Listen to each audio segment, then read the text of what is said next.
She called 911 on a 10-year-old with sidewalk chalk. Not for a fire, not for a crime, but for rainbows.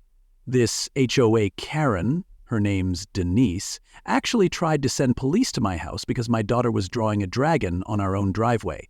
A $5.00 box of chalk was apparently her personal apocalypse. But Denise made one fatal mistake. She didn't check who lived at this address. See, every 911 call in this district is filtered through a very specific system. A system I built.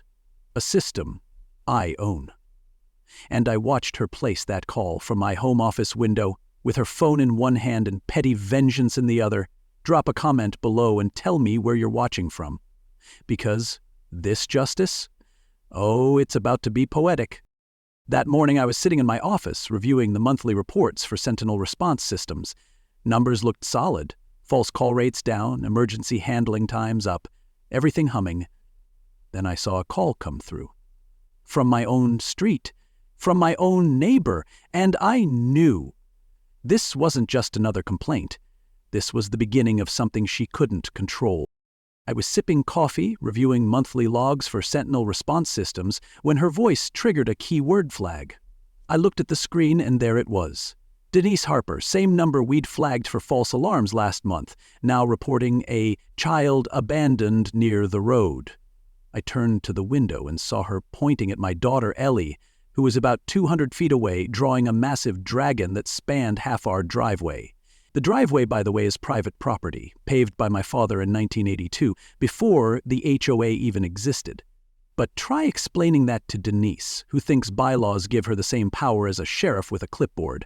What made it worse was her smug expression, like she'd just caught a fugitive hiding in flower pots. I closed my laptop, grabbed my keys, and stepped outside. Calm, curious, and just a little entertained.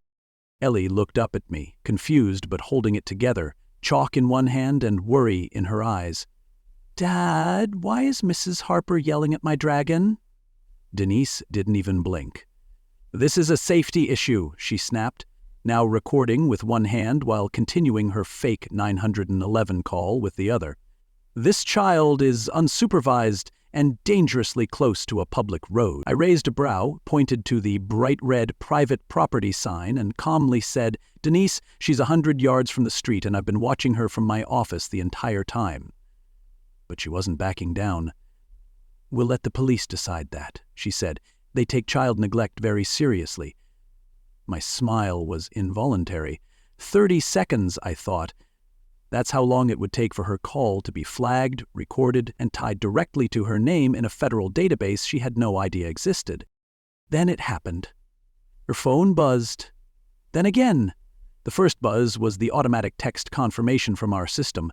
"Your emergency call has been received and logged." The second buzz was internal, an abuse alert. I could see it in her face, that flicker of confusion when the system she'd tried to manipulate suddenly talked back. "Everything all right?" I asked, my tone the same one you use when someone spills red wine on white carpet. "They'll be here," she said, suddenly less confident. "You'll see what happens when you let children do whatever they want." As she stormed off, Ellie whispered, "Why does she hate chalk?" I knelt beside her and said, "Because chalk makes color, and some people only see gray." She nodded slowly, like that made perfect sense, and we walked back to the house. But I knew this wasn't over. Not for Denise, and definitely not for me. As I pulled up her call history, 27 false reports in under 5 months. Suspicious vehicle turned out to be a plumber's van. Chemical hazard was fertilizer. Noise disturbance was a kid's birthday party. The pattern was obvious. She didn't just dislike children, she targeted them. Every complaint, every call, every accusation had one common thread: families with young kids. The Johnsons moved out after 4 visits from Child Protective Services. The Changs pulled their daughter from Girl Scouts after Denise called them in for loitering. And now she was aiming that same chaos at us. The only difference? She'd finally picked a target who could fight back. She tried to use the system like a weapon. But this time, the system had teeth. And she just bit herself. I sat back in my chair, staring at the log of 27 calls and thinking, this wasn't pettiness. This was a system. A system built not from policy but from paranoia and control. And the deeper I scrolled through Nora's 911 call history, the more obvious it became. She wasn't trying to keep the neighborhood safe. She was trying to push people out, one false alarm at a time. Families with chalk, kids with bikes, parents with folding chairs on the lawn. Every call she made had the same quiet threat wrapped in it. You don't belong here. And she used emergency services like most people use passive-aggressive sticky notes. Only difference? These came with uniforms and clipboards. I was starting to see the bigger picture, and it made the hair on my arms stand up. Something told me Nora wasn't new to this game, and she was playing for keeps. But I had something she didn't. Access. And now I had motive. Just as I was downloading the call files for backup, I heard a knock at the door. It was Mr. Rutherford, our neighbor 2 houses down, retired mechanical engineer, walks every morning with a thermos and a scowl. The kind of guy who remembers everything and forgets nothing. He looked serious, not angry. Worse. Resigned. "Mind if I come in?" he asked. I waved him in, and he sat on the edge of my couch like a man delivering a confession.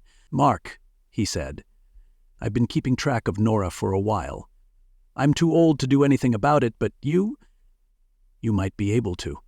He pulled a USB drive from his coat pocket. Everything's on there, time-stamped, organized, notes on which families were hit and how often. The weight of that flash drive felt heavier than metal. It was quiet when I plugged it in, like something sacred had been handed off, like proof finally had a pulse. What I saw next chilled me more than the call logs. 4 families, all with kids under 12. The Johnsons, who'd moved after 3 CPS visits.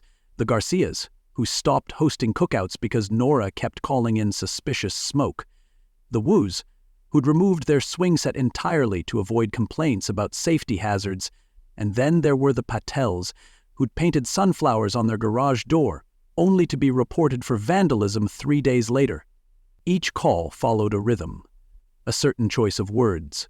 Unsupervised children, possible neglect, visible hazards, different families, same accusations. Almost like a script. That's when the rhetoric kicked in, uninvited but powerful. How many door knocks does it take to make a child afraid of drawing? That question clung to me, like chalk dust on jeans you can't wash out. It was no longer about my daughter. This was generational, this was engineered fear. I called Mike, my contact at the local precinct. "Hey, you got a minute?" I asked. "I think I've got something big." I walked him through Nora's call history, the USB files, the pattern of harassment dressed up as concern. Mike listened silently, then muttered, "You know what? I thought something felt off about her. We've had officers complain about her reports before. Always just enough detail to sound real, but never enough to hold up. Like she knows the system too well." I told him about the phrasing similarities. He asked me to send over 3 of the most recent calls. 10 minutes later, he called me back. "She's reusing the same language, Mark. We're talking word for word. It's scripted." There it was, confirmation. Nora wasn't reacting. She was planning. She was using emergency services like a blunt tool to exhaust families into leaving. And now we had her blueprint, and I knew exactly what to do with it next. But just when I thought I'd seen it all, Mr. Rutherford hit me with the kicker. "This isn't her first neighborhood," he said, standing in my kitchen with his arms crossed. "She used to live in Larkview Estates before she came here. Was HOA president there, too. I did some digging a while back." He pulled up an old article on his phone. "HOA president resigns amid harassment complaints." The photo was grainy but unmistakable. Nora, younger, same tightly wound hair, same frost-bitten smile. She'd done this before. Worn the same badge of power, called the same false alarms, and walked away before the fallout caught up to her. "She doesn't change," Rutherford said. "She just relocates." That settled it. This wasn't a neighbor with too much time on her hands. This was a serial harasser who'd turned HOA power into a personal weapon. But this time she'd miscalculated. She brought a recycled script into a house with receipts, systems, and a man who doesn't forget either. I looked at that USB drive, now sitting next to my keyboard like a loaded slingshot, and realized it was more than evidence. It was justice, compressed into digital form. All we had to do was pull the string. And I knew something else, too. This wasn't going to be solved with one call or one confrontation. This was going to require timing, precision, and maybe even a little drama. But drama I could handle. After all, Nora started this with a chalk dragon. She just didn't realize that underneath the chalk was concrete, and underneath that was someone who knew exactly how to dismantle her whole illusion of control, one call log at a time. And if you think she's going to go quietly, well, stick around, because this story's just starting to heat up. The squad car rolled up 18 minutes after Nora made her emergency call. I watched it cruise down our street like it was responding to a hostage situation, not a sidewalk dragon. Ellie stood beside me on the porch, chalk on her fingers, confused but calm. I told her everything was going to be fine, and for once I said that with complete certainty. Because this time, the police weren't walking into a lie. They were walking into a trap, but not for us. Officer Daniels stepped out first, a guy I've worked with on multiple community safety panels. Behind him was a younger officer, new to the beat, still scanning like he was waiting for a chase. Daniels took one look at Ellie and me, then looked at his tablet, and I could see the confusion bloom on his face. I could almost hear the gears grinding. This wasn't what the call described, not even close. Nora came marching out like the stage manager of her own drama, phone already recording, voice dialed up to 11. "That's the child I reported," she announced, pointing at Ellie like she was a criminal mastermind. "She's been unsupervised for hours, drawing graffiti all over the street." Daniels glanced at the rainbow dragon, then at the driveway, then at the bright red private property sign bolted to our gate.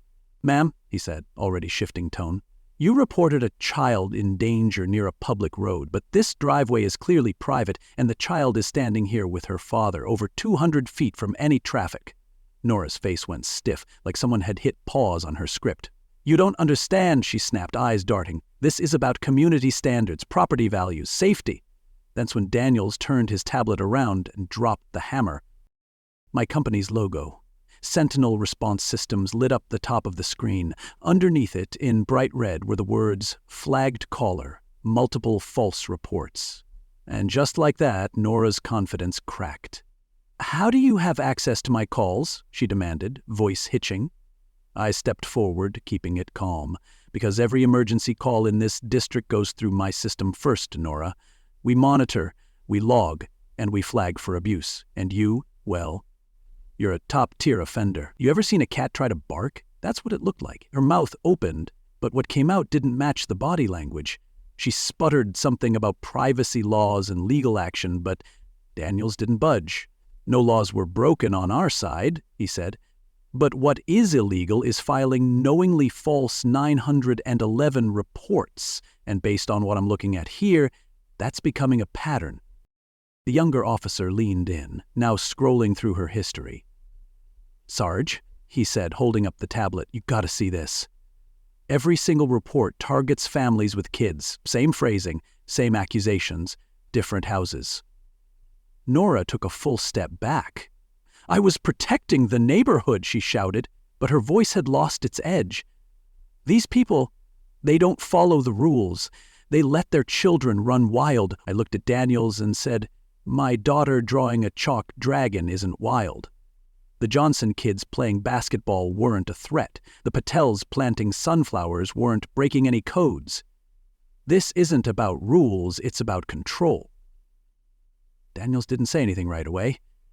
He just looked at Nora the way you look at someone you used to trust, then realized they've been the problem all along. And still, I could feel it. This wasn't the end. This was the start of something bigger. Daniels asked if I wanted to file a formal harassment complaint. Before I could answer, Nora jumped in. "You can't do this! I'm the HOA president! I have authority!" Daniels raised an eyebrow. "Not over the law, you don't. And certainly not over emergency response protocol." Nora's face twisted, rage flickering beneath panic.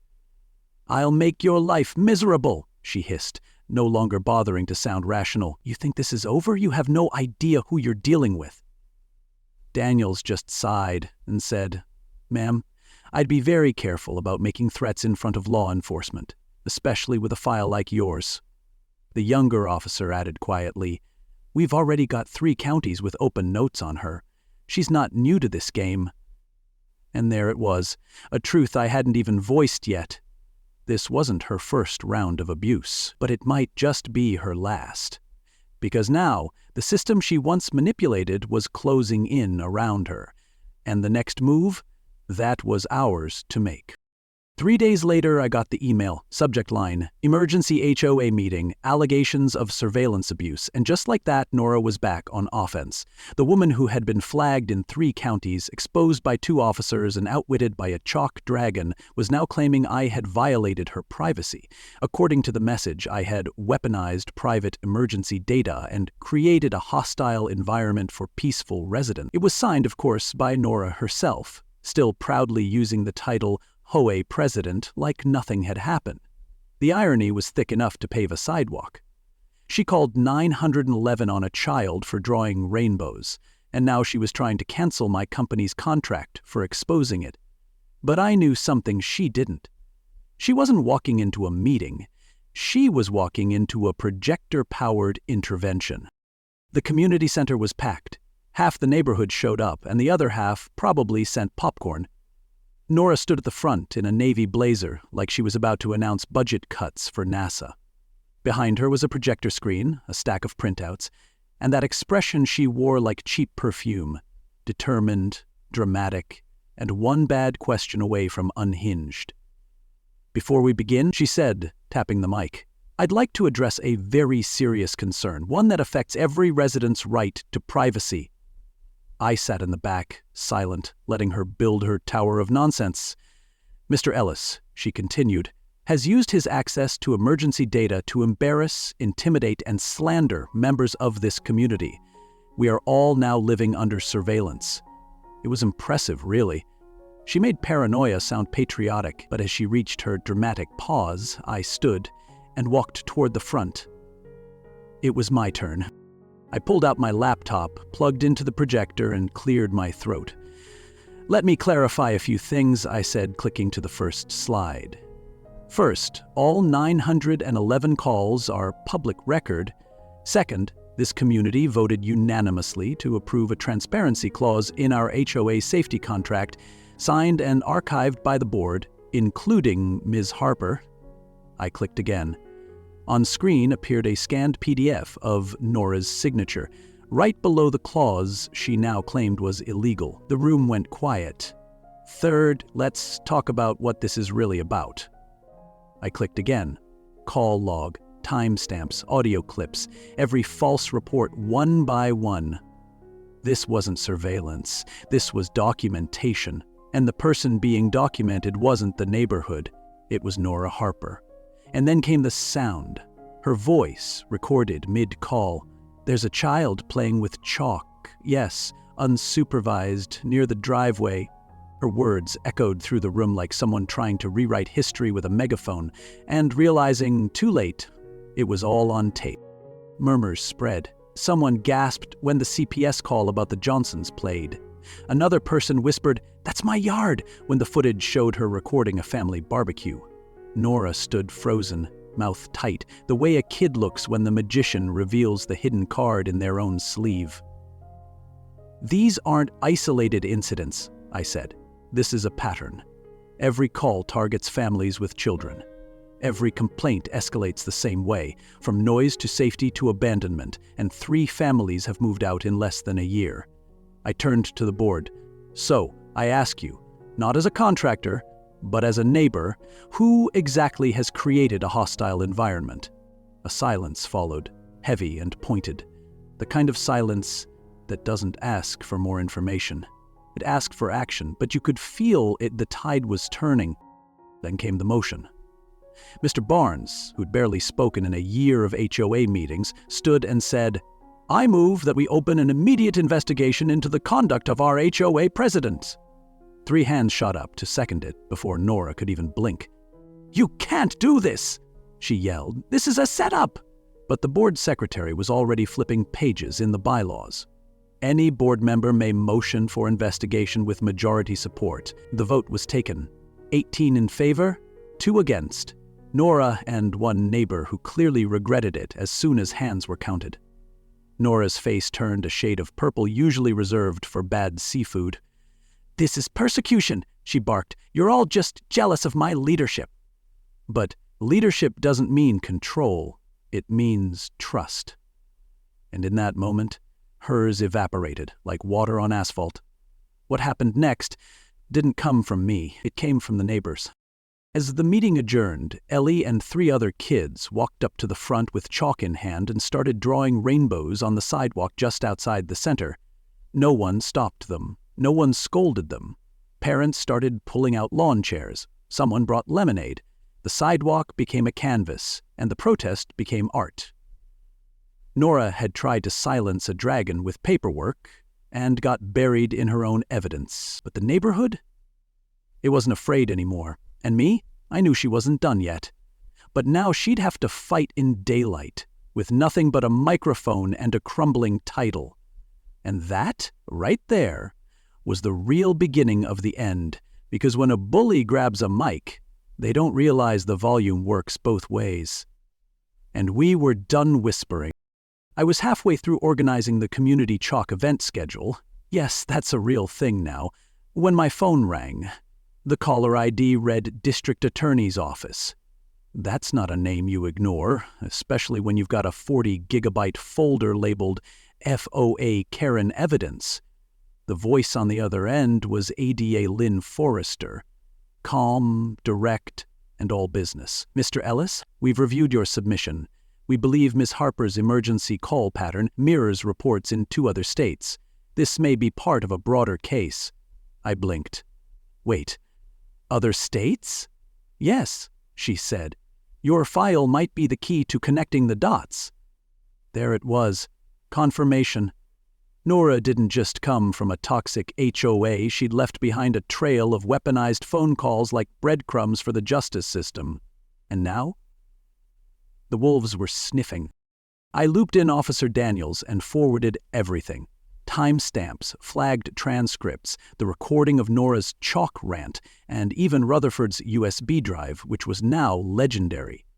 That afternoon, Daniels called back with an edge in his voice.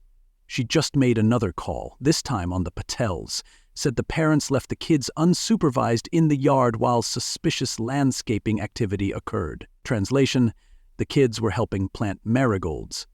But this time, the cops didn't go to the Patels.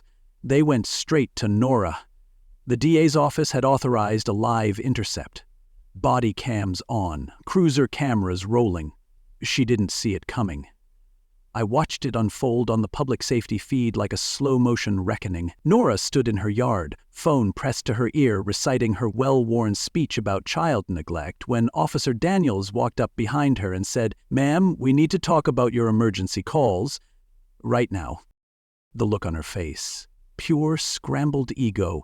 It was like someone had unplugged her script mid-sentence. "I'm on the phone," she hissed, trying to wave Daniels off like he was a telemarketer. "Not anymore," he said, gently lowering her phone with one hand while handing her a notice with the other. "You're being detained for misuse of emergency services and filing false reports." Nora's response wasn't shock. It was fury. "You can't arrest me! I'm the one protecting this neighborhood!" Daniels glanced at the officers behind him. "Ma'am, we've traced nearly 50 calls to your name in the last year across multiple jurisdictions. You've targeted families, manipulated CPS, and abused police resources. You're not protecting this neighborhood, you've been terrorizing it." And just like that, the woman who used 911 like a complaint hotline got put in the back of the very car she tried to weaponize, still clutching her phone as if the next call might save her. The hearing came fast. The DA didn't want her slipping away to another zip code. Nora was charged with multiple counts of false reporting, interference with emergency services, and targeted harassment. The courtroom was packed with familiar faces, families she'd called on, neighbors she'd intimidated, and parents who hadn't let their kids ride bikes for months. Nora stood there in that same blazer she wore to the HOA meeting, but now it looked like a costume 2 sizes too tight. Her lawyer argued that she acted in good faith. The judge disagreed, harshly. She was sentenced to 2 years probation, mandatory restitution to the families she targeted, and 200 hours of community service. But here's the twist.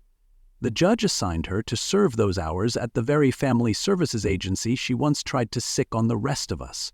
Poetic? That doesn't even cover it. It was like watching a fire hose get taught empathy by a garden hose. After the ruling, I caught a glimpse of her as she left the courthouse. No camera, no script, no microphone. Just a woman undone by her own false alarms. She'd wanted to be the HOA's lighthouse, shining her righteous beam on every kid with a soccer ball and every flower pot 2 inches too tall. But it turns out she was the iceberg. Cold, overconfident, and now officially sinking. And me? I went home where Ellie was coloring a new chalk mural on our driveway. "Is it over?" she asked. I looked around at the neighbors gathering again, smiling, relaxed, letting their kids run free. For her, yeah. For us, we've just begun. Because once fear is gone, something stronger takes its place. Community. And this one wasn't afraid anymore. But something told me Nora might not be finished just yet. The Saturday after Nora's sentencing, Ellie woke up early, grabbed her bucket of chalk and said, "Dad, the dragon's not finished." No fear, no hesitation, just a kid ready to create again. I watched from the porch as she crouched on the driveway and began sketching the outline. Bigger this time, wings spread wider, tail coiled like it was guarding something. Within an hour, other kids joined in. The Johnson boys brought their scooters.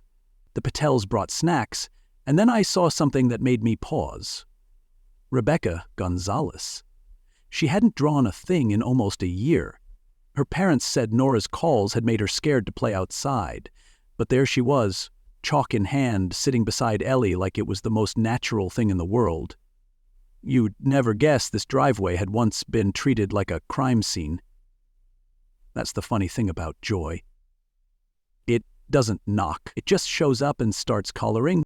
Word spread fast. Within weeks, our block had turned into a canvas. Sidewalk chalk transformed from a nuisance to a neighborhood ritual. The same kids who'd once been hushed into silence now filled the pavement with dragons, butterflies, basketball courts, and hopscotch trails that wrapped around flower beds.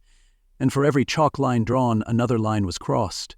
Fear into freedom, isolation into connection. A funny thing happened next. Property values started rising. The thing Nora claimed she was protecting by calling the cops on crayons, it went up because people wanted to live in a place where kids could be kids, and HOAs from other towns started calling. Henderson even got invited to speak at a regional HOA reform panel. That's when we realized this wasn't just about our street. Nora didn't just spark outrage, she accidentally started a movement. The HOA board made the last Saturday of every month official, Chalk Day. Parents brought out folding tables, music played from portable speakers, and the very sidewalks that once carried complaints now carried chalk dragons with rainbow flames. One afternoon, a woman from the Riverside HOA drove down just to take pictures. "We're showing this to our board," she told me.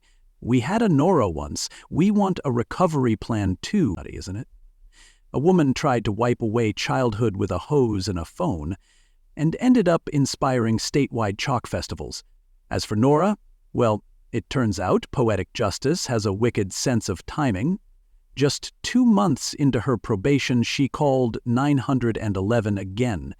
This time, to report a neighbor for suspicious behavior involving premature holiday decorations. They were putting up Christmas lights in November. When the officers showed up, again with body cams rolling, Nora tried to argue it was about fire hazards and community standards. But the judge didn't see it that way. Her probation was revoked, and she was sentenced to 30 days in jail plus mandatory counseling. She appealed, of course, claiming bias, but it didn't stick. Her name became a local cautionary tale. HOA boards began screening for Nora flags, a term someone on Reddit coined that somehow made it into official training guides. Her picture, once smug and polished, now appeared in seminars labeled "When Power Becomes Abuse." I don't take joy in her fall, but I do find satisfaction in what rose after it. And nothing made that clearer than what happened a few Saturdays ago. Ellie finished a new mural. It was a massive dragon wrapped protectively around a little village of chalk houses. On the dragon's chest was a sheriff's badge. She looked up at me and said, "This one keeps the bad people out and the good people laughing." And I realized something right then. Nora had tried to erase color with fear, but in doing so, she only made the color matter more. We don't save communities by tightening rules. We save them by protecting what makes them worth living in.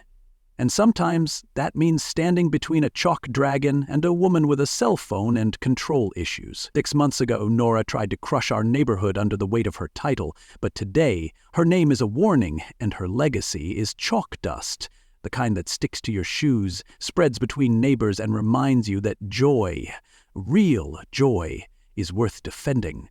Next month, Ellie wants to build a chalk mural in front of City Hall. I told her, "Go ahead, baby, dragons travel."